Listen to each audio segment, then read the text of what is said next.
December 1944. The Ardennes. A German officer is looking through field glasses at a small group of American soldiers pinned down behind a railway embankment. Their lieutenant is dead.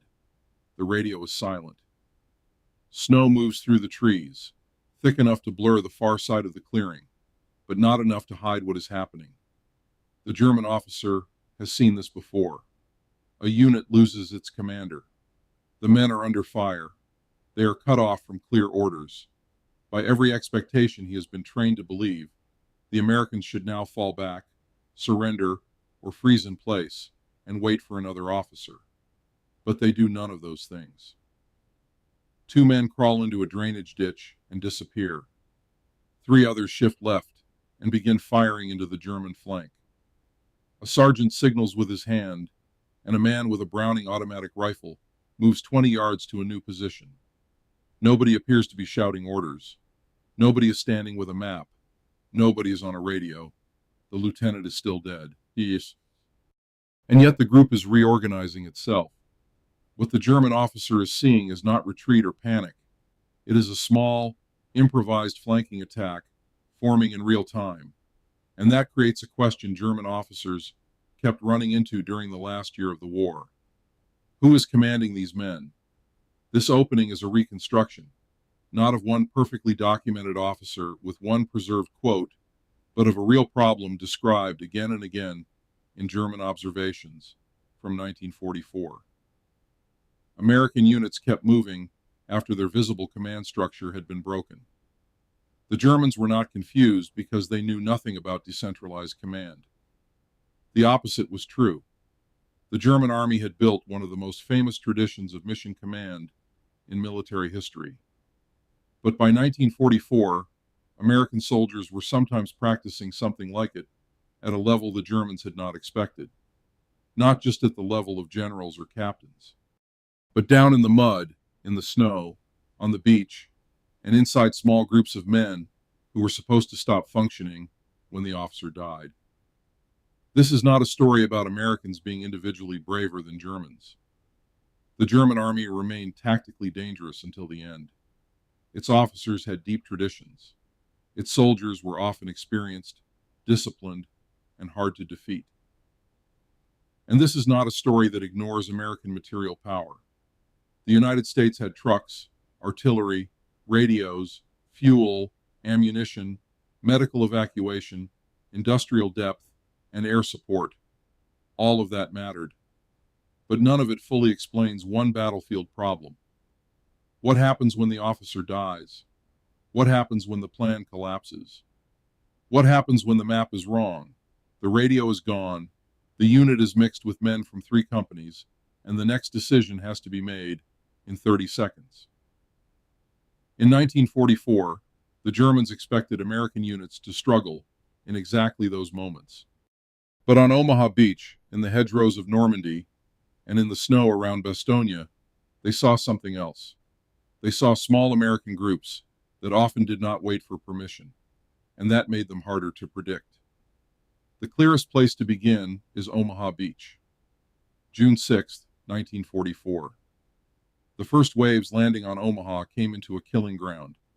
The German defenses had been prepared for years.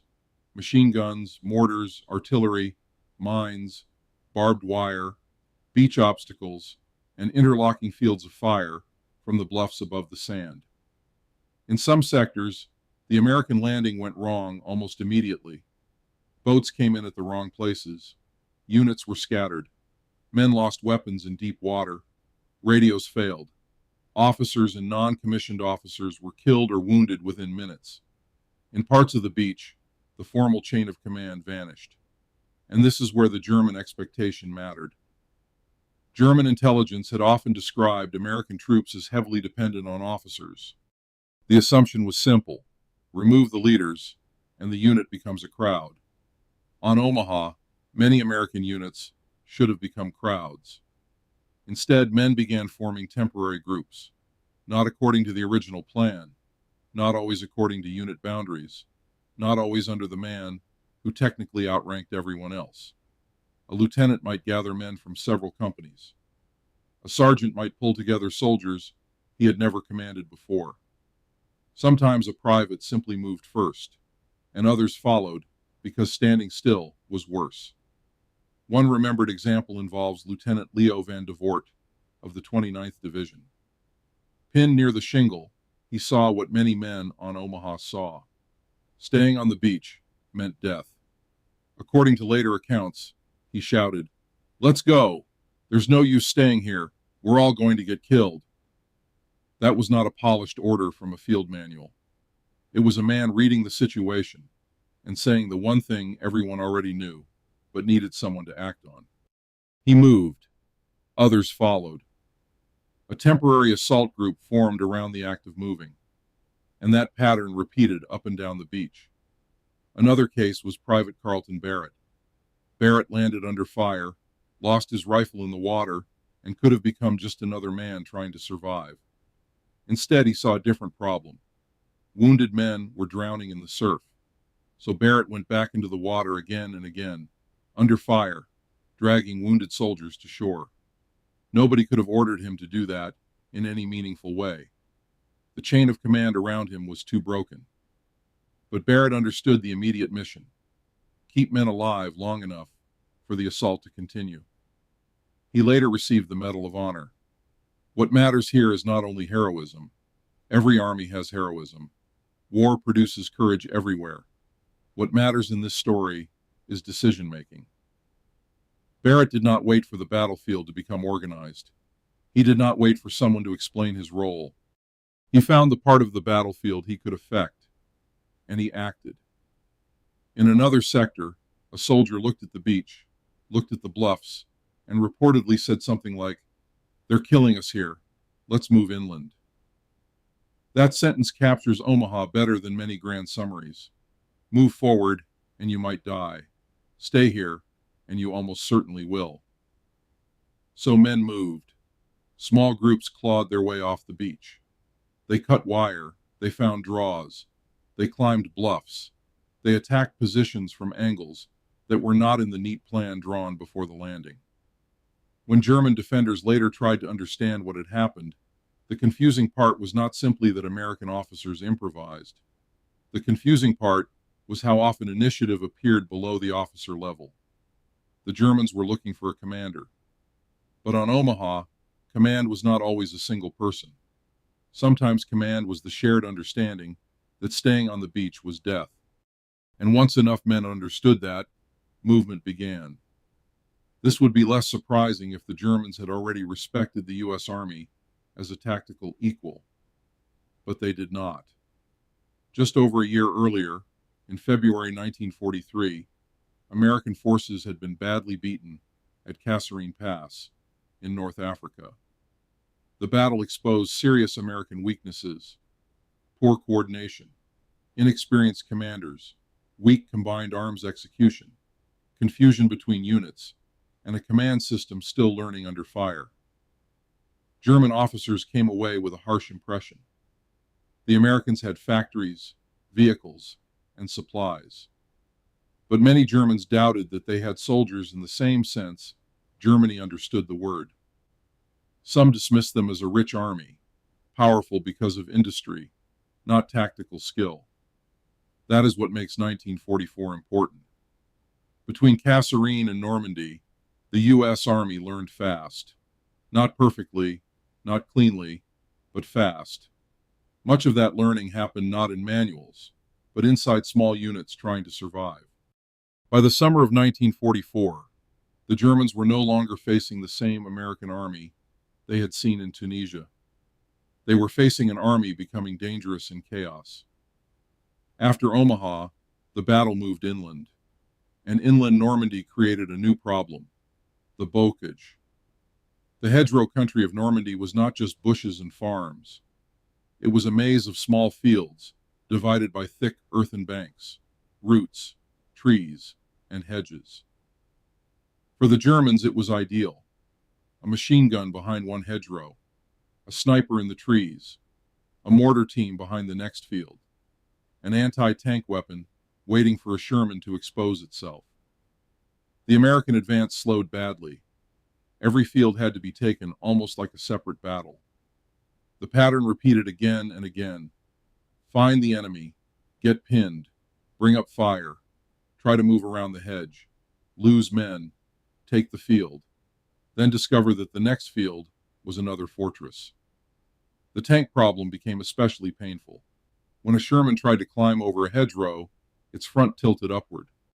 For a moment, it exposed its thin belly armor to the enemy on the other side.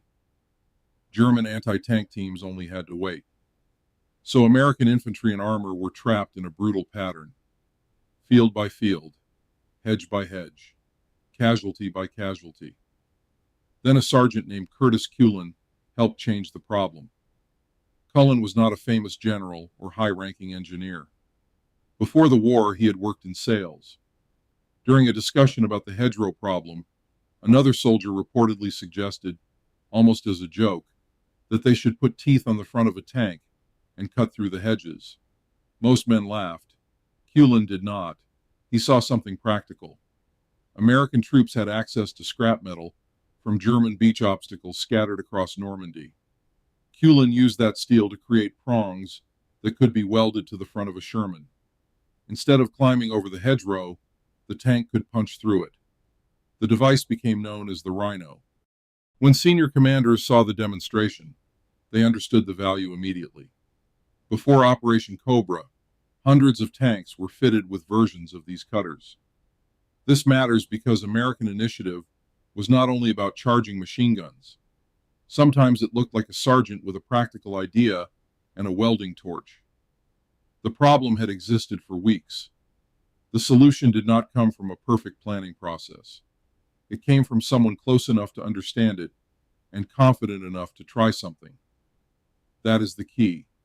A system becomes dangerous when people low in the hierarchy believe they are allowed to solve problems, not just report them, solve them. And the American Army, often messily and inconsistently, was becoming that kind of system.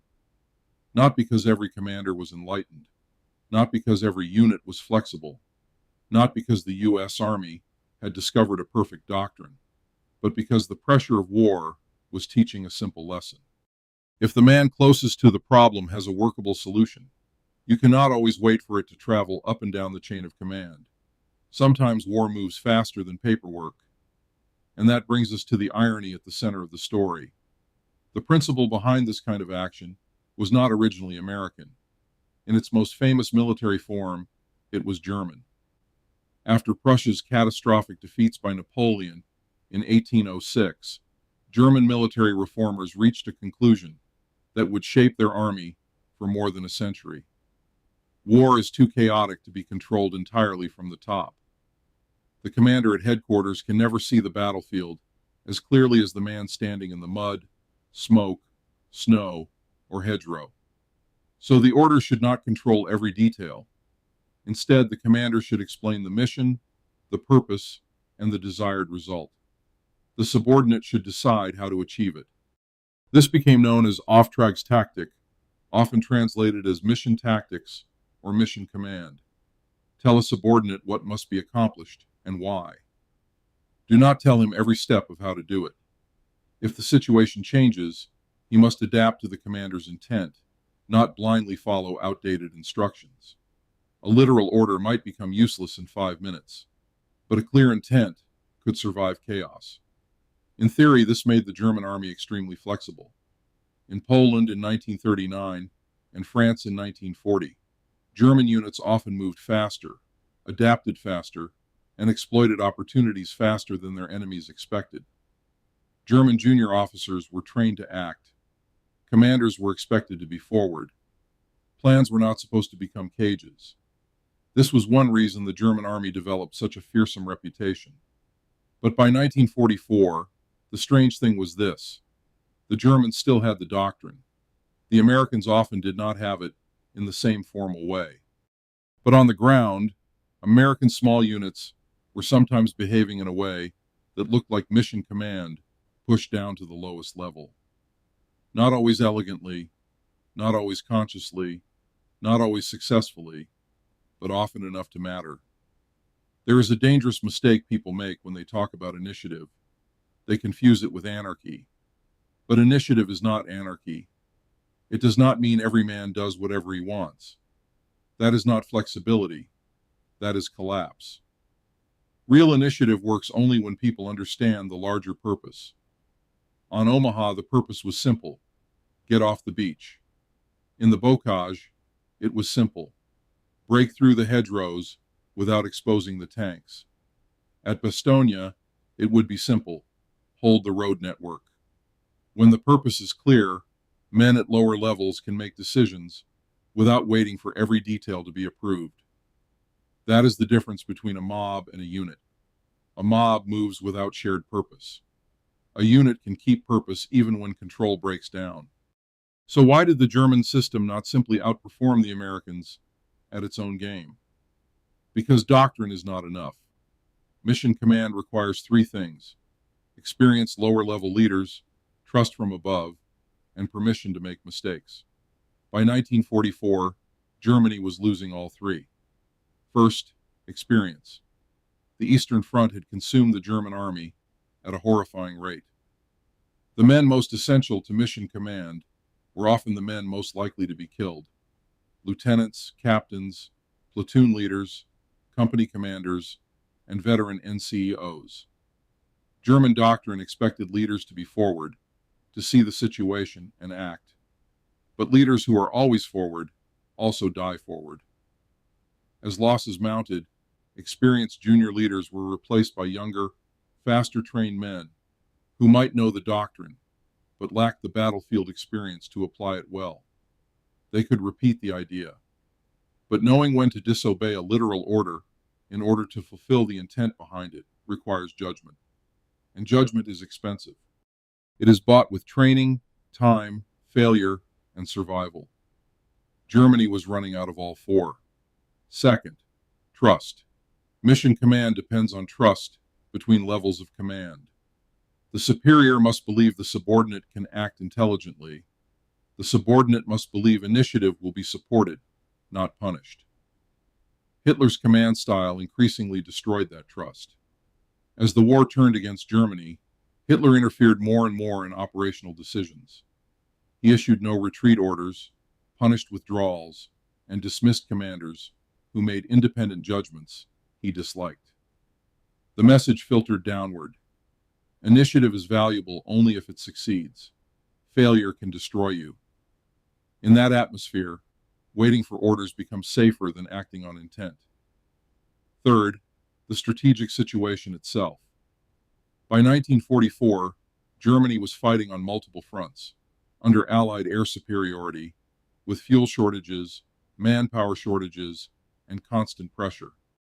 A flexible command culture is hard to maintain when every mistake is catastrophic, and every replacement is less experienced than the man before him.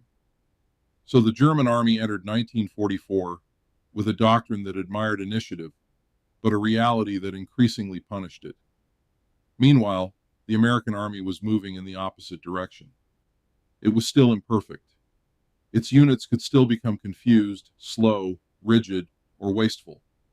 But it was learning that if you gave sergeants, lieutenants, and sometimes even privates room to act, they often found solutions faster than headquarters could. The Germans had a doctrine of initiative. The Americans were developing a battlefield habit of initiative, and habits can sometimes move faster than doctrine. There was also something else. The American army was full of civilians in uniform: farm workers, mechanics, students, factory hands, salesmen, truck drivers, construction workers. These were people used to fixing things, improvising solutions, organizing work, and solving practical problems without waiting for distant authority. This does not mean every American soldier was naturally independent. That would be a myth. Plenty were frightened. Plenty were confused. Plenty made bad decisions. But the Army had a large pool of men comfortable with practical problem solving. Give those men tools, vehicles, radios, explosives, and artillery support, and sometimes they became tactically creative in ways that surprised more formal military cultures. The rifle was a weapon, but to many American soldiers, it was also one more tool in a world of tools. A tank could be modified, a route could be changed, a plan could be adjusted, a problem could be attacked directly, not always wisely, but often quickly. And speed mattered when the battlefield was breaking faster than orders could arrive. The Ardennes offensive in December 1944 became one of the final tests of this difference. When the German attack broke through, the American response was chaotic, urgent, and improvised. The 101st Airborne Division was rushed by truck to Bastogne, a small Belgian town that mattered because roads mattered. The Germans needed those roads to keep their offensive moving. The 101st arrived without its commanding general, who was away in the United States. Brigadier General Anthony McAuliffe, the division artillery commander, became acting commander. The situation was ugly. Cold, confusion, shortages, German forces closing in, no clean front line. But McAuliffe understood the essential point. Bastogne had to be held. Not because the situation was orderly or every instruction was perfect, but because the road network made the town operationally critical. The famous moment came when the Germans sent an ultimatum demanding surrender. McAuliffe's reply was one word: nuts. The Germans did not understand the slang. An American officer had to explain that it meant refusal. It is a great story. But the one-word answer is not the most important part. The important part is what happened around the perimeter. Small units held roadblocks, woods, villages, and frozen fields. Decisions were often made at the level of battalions, companies, platoons, and squads. Men had to decide when to fire, when to shift position, when to call artillery, when to hold, when to pull wounded men back, and when shapes moving in the snow were enemy troops or Americans returning from forward positions. No headquarters could control every one of those decisions. The defense worked because enough people understood the larger intent. Hold Bastogne, deny the roads, do not let the German offensive pass through. That is mission command in its simplest battlefield form, not a slogan, not a paragraph in a manual, a shared understanding under pressure. And this is why German observers could find American units so difficult to read. The Americans did not always look organized in the traditional sense. They could be noisy, informal, argumentative, and messy. They joked about officers. They complained constantly. They improvised equipment. They ignored neat categories. To a German professional soldier, that could look like poor discipline. And sometimes it was poor discipline. But in battle, the same habits could become something else. A willingness to act before the perfect order arrived, to solve the local problem, and to treat confusion not as a reason to stop, but as the normal condition of war. After the war, Allied intelligence had access to an unusual body of evidence. Captured German officers and generals had been held in places where their private conversations were secretly recorded. One of the best-known sites was Trent Park in Britain. The prisoners believed they were speaking privately. They were not. British intelligence was listening. The full picture from these conversations is complex. German officers blamed many things for defeat: American industry, Allied air power, fuel shortages, Hitler, the Eastern Front. All of those mattered. But again and again, German officers also struggled with the nature of the American soldier. They saw men who seemed too individualistic for a rigid army, yet capable of effective action. They saw troops who complained and joked, yet kept fighting. They saw units that sometimes looked disorganized, yet adapted faster than expected. That contradiction was hard for them to place. In a more traditional military culture, individualism and discipline were often treated as opposites. The American battlefield experience suggested something more complicated. Individualism could damage discipline, but under the right conditions, it could also speed up adaptation. The key was whether the group still understood the mission. If it did not, initiative became confusion. If it did, initiative became tempo. And tempo is deadly. A unit that waits for orders may be neat, but a unit that understands the purpose and moves first can be faster than the enemy's decision cycle. This is why the question from the beginning matters. A German officer looks through field glasses. The American lieutenant is dead. The radio is silent. The plan has fallen apart. And yet the squad is moving. Who is commanding these men? The answer is no one and everyone. Not in the sense of anarchy, not in the sense that rank no longer existed. Rank still mattered, orders still mattered, discipline still mattered. But in those moments, command had become distributed. The commander's intent had been absorbed deeply enough that the unit could keep acting after the commander was gone. That was what made these moments so difficult to understand from the outside. The Germans were looking for a single source of command, a captain, a lieutenant, a senior NCO, a voice on the radio. But in many American small unit actions, command was not always visible because it had been spread across the group. One man spotted a flank, another laid down fire, another pulled the wounded back, another moved first, and the others understood why. That is not the same as a mob. A mob has motion without purpose. These groups had purpose without perfect control. That difference mattered. The honest conclusion is not that the U.S. Army was simply better than the German Army, man for man. It was not that simple. The German Army remained tactically dangerous until the end. Its officers and NCOs had deep traditions. Its soldiers were often skilled, experienced, and disciplined. But by 1944, the United States had developed a different kind of strength. A war-built officer corps with less time for ceremony, a deep bench of practical civilians turned soldiers, a logistics system that gave improvisation real weight, and small units learning that waiting for perfect orders could get you killed. The Germans had spent more than a century building a doctrine that told men to act on intent. The Americans, often messily and imperfectly, began doing something similar in the field. And sometimes they did it so low in the chain of command that German observers did not know what category to put it in. The officer was dead. The radio was silent. The unit kept attacking. And the real question was not only, who is commanding them? The deeper question was, what kind of army keeps moving when command disappears? By late 1944, the Germans were learning the answer. Some armies survive chaos by trying to control it from above. Others survive chaos because enough men inside them know the purpose well enough to act when control breaks down. On Omaha Beach, that purpose was to get off the sand. In the hedgerows, it was to break through the walls of Normandy field by field. At Bastogne, it was to hold the roads no matter what came through the snow. And in that frozen clearing in the Ardennes, when the lieutenant was dead and the German officer lowered his binoculars, the answer was already moving in front of him.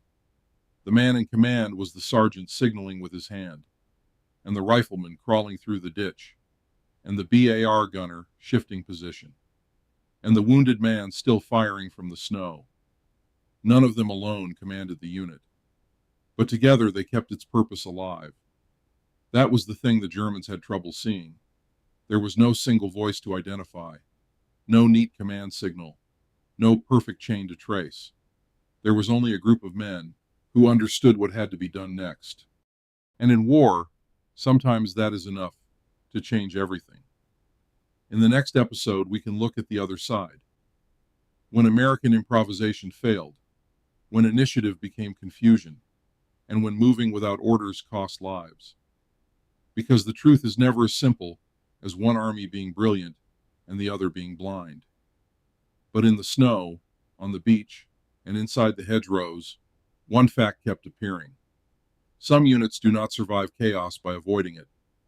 They survive because enough men inside them know what to do when chaos arrives.